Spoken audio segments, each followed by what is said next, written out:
Good morning, everybody. Today is the 44th day of the Omer. If you have not counted the Omer yet, you could say that today is 44 days of the Omer, which is 6 weeks and 2 days. I missed yesterday, so I'll be doing a quick recap, not only of yesterday's toning, but also today's toning. So today is Gevura Sheba Malchus. We are finally in the last sphera, the last channel, which is Malchus. And Malchus is all about exploring the here and now, being present in the here and now as we are.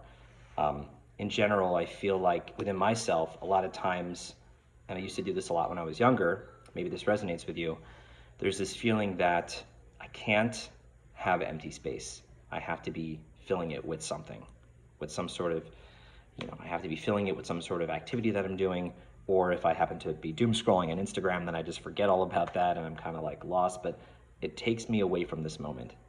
There's so many distractions that we have, internal distractions, external distractions, for just being present in this moment, judgment-free, embracing the moment as it is and not trying to project something onto the moment or make the moment something that it isn't. A lot of times I find that when I think about the moment as it is, I think, okay, how can I infuse this moment with meaning and purpose?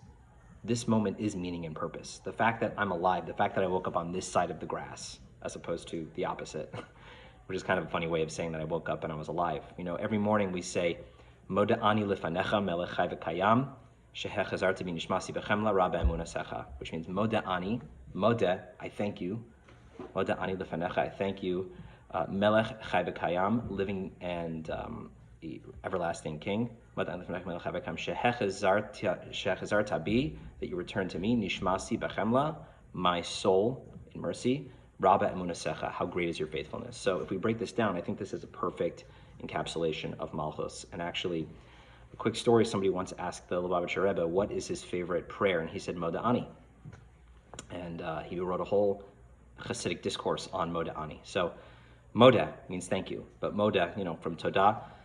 But Moda is also Hoda'ah, which means submission or recognition, something that you're recognizing something is bigger than yourself. You're giving yourself over to something bigger than yourself. And interestingly, Yehudi, which is what we say Jew, that you have the Yud, which is when you add a Yud before something in Hebrew, it makes it constant.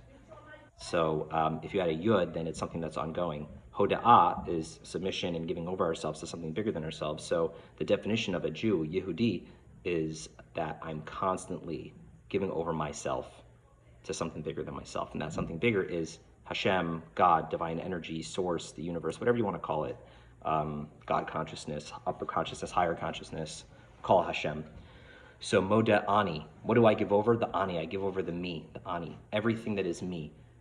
My understanding of who I am, my talents, my skills, everything, all of me, every single part of me, the good, the bad, the ugly, not just the parts that I like, but everything. Moda Ani, lifanecha, I give it before you, I present it before you. Melech chai v'kayam, which is where we get to Malchus, living and eternal king. What is chai? Chai is what is connected to God, right? Chai is life, it's growth, it's growing. Things that aren't growing are just sort of stagnant. That's why we say, is a rock alive? A rock is not alive. A plant is alive. An animal is alive. Plants grow, animals live, we grow, we are alive, right? So what separates us from the dirt, when Hashem took the first, human being, Adam Harishon, Adam, he took him from the dirt, Adamah means earth, and he blew into his nostrils the breath of life. And funny, we're taking the breath that Hashem breathes into us, and we tone with it. We make a sound, which is why we are called Medaber. We are not only called Adam, we are also called Medaber, speaking, because we take what Hashem gives us and we speak. We give something out into the world. So Melech Chai, that we are alive, we are growing, we are connected. V'kayam, that's ever and eternal, everlasting. I feel like things change, right? But there's only one constant. They say one thing is constant and that's change, but really the true constant thing is Hashem. Hashem never changes, which is completely beyond our understanding, because how could it be? He never changes. So, Moda ani lifanecha, melech chai v'kayam. So this great, eternal, everlasting, unchanging King, I'm giving over the ani. I'm giving over all of me, good, bad, and ugly. I'm submitting it and giving over to that eternal King.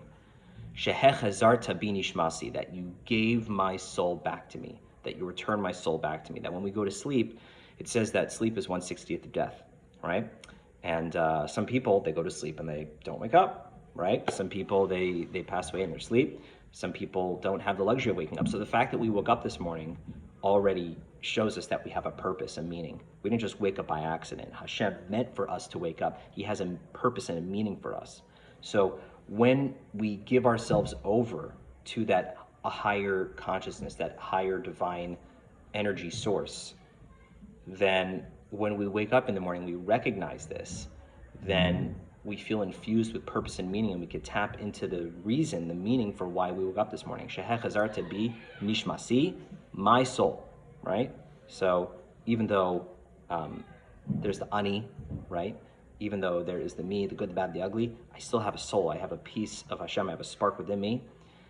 Rabba emunasecha, how great is your faithfulness, right? Now, the simple understanding, how great is your faithfulness, is that, we trusted and had faith in Hashem that, we go to sleep, we're going to wake up in the morning.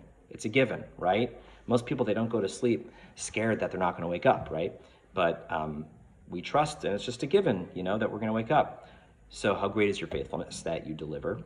But really, a greater way of understanding Rabba emunasecha is this idea, how great is your faith in us, that you woke us up this morning, you returned our soul, you woke us up, you gave us a mission, you gave us a purpose. I recognize that, I received that purpose by giving over the ani to you. I give over all of who I am, good, bad, and ugly, to you.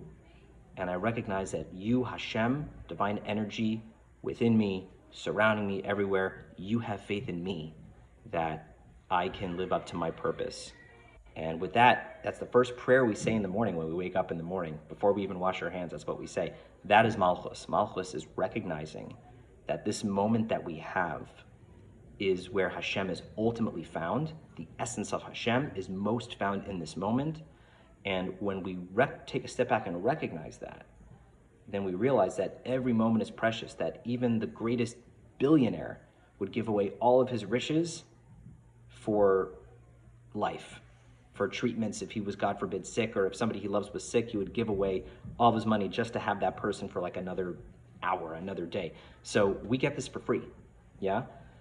So the way we pay back God is by tapping into Malchus and recognizing that Hashem is in this moment as it is right now.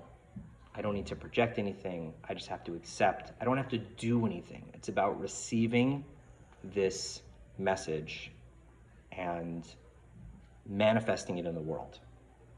So I think that this will be a separate video, because it's already pretty long, that explains Malchus, because I feel like Malchus, specifically for me, I had a very hard time understanding it, and this really works for me, this understanding of Malchus. So I will post a separate toning video with like Chesed Sheba Malchus and Gevor Sheba Malchus separate from this.